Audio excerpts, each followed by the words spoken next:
Online আর্থিক জালিয়াতির সংখ্যা প্রতিনিয়ত বেড়ে চলেছে।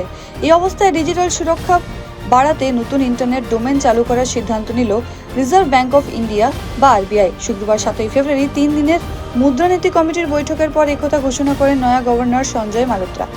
এক্সক্লুসিভ ইন্টারনেট ডোমেনের নাম .bank.in রাখা হয়েছে বলেও জানিয়েছেন তিনি। আরবিআইয়ের মতে এই নতুন উদ্যোগের মাধ্যমে ব্যাংকিং প্রতারণা এবং সাইবার ক্রাইম মোকাবিলা করা অনেকটাই সহজ হবে। banking.in ডোমেনটি ভারতের সকল ব্যাংকের জন্য বাধ্যতামূলক করা হবে। আগামী এপ্রিল মাস থেকে দেশের প্রতিটি ব্যাংকে তাদের অনলাইন উপস্থিতি এই নতুন ডোমেনে নিবন্ধিত করতে বাধ্য হবে।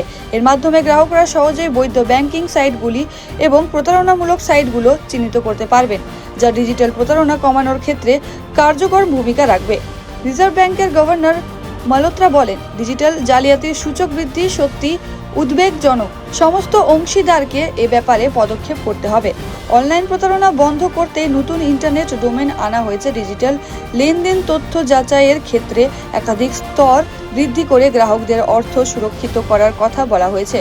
আন্তর্জাতিক অনলাইন লেনদেনের ক্ষেত্রেও এই নিয়ম কঠোরভাবে মানার প্রস্তাব দিয়েছে কেন্দ্রীয় ব্যাংক।